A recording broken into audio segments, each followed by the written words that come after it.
দেবী সরস্বতী হিন্দু ধর্মের এক প্রধান দেবী, যাকে নিয়ে অসংখ্য কাহিনী প্রচলিত রয়েছে। আপনারা হয়তো লক্ষ্য করেছেন যে দেবী সরস্বতীকে প্রধানত সাদা পোশাকেই দেখা যায়। তাছাড়া দেবীকে নিয়ে একটি বিতর্কিত বিষয় রয়েছে, যেখানে তার স্বামী ধরা হয় সৃষ্টিকর্তা ব্রহ্মাকে। এমনকি অনেক চলচ্চিত্র, গল্প কাহিনী এবং গ্রন্থেও এমনটাই দেখানো হয়।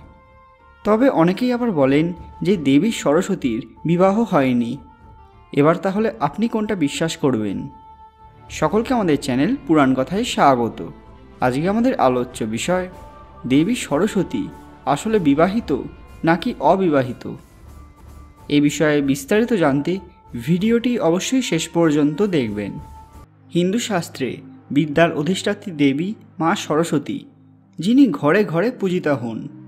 এছাড়াও দুর্গাপূজার সময়ও তার পুজো করা হয়। এনার জন্ম এবং বিবাহ নিয়ে রয়েছে একাধিক মতবাদ। বিভিন্ন পৌরাণিক গ্রন্থে নানান কথা বলা আছে। কোথাও সরস্বতীর সঙ্গে সম্পর্ক দেখানো হয়েছে ব্রহ্মার, কোথাও দেখা যায় যে সরস্বতী হলেন ব্রহ্মার কন্যা, আবার কোথাও দেখানো হয় যে তিনি ব্রহ্মার পত্নী। কিন্তু সত্য কোনটি? মৎস্যপুরাণে বলা আছে যে একবার ব্রহ্মা সৃষ্টির কাজকে এগিয়ে রাখতে স্ত্রীর উৎপত্তি করেছিলেন, যাকে কখনো সরস্বতী তো কখনো গায়ত্রী, আবার কখনো শতরূপা বলা হয়েছে।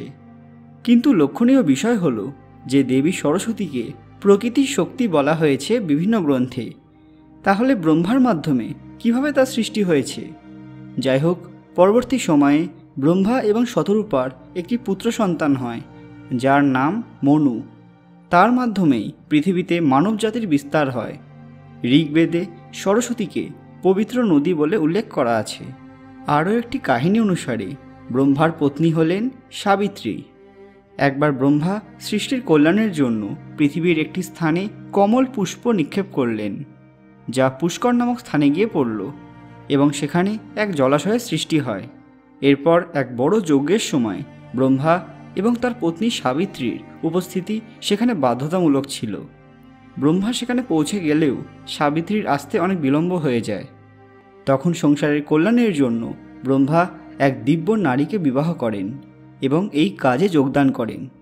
কিন্তু সাবিত্রী এসে এই ঘটনা দেখে অত্যন্ত কুপিত হন এবং ব্রহ্মাকে শাপ দেন যে এই পুষ্কর ছাড়া সংসারে কোথাও তার পুজো করা হবে না।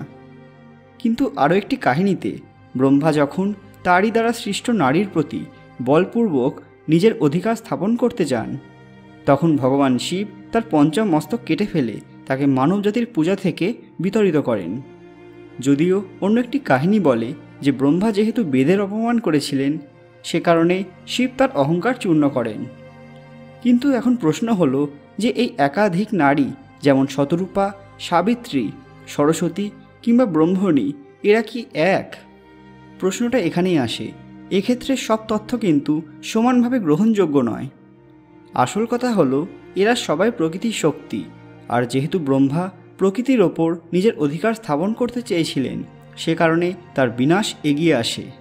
তাহলে সরস্বতী কি বিবাহিত নাকি অবিবাহিত? এর উত্তর কি?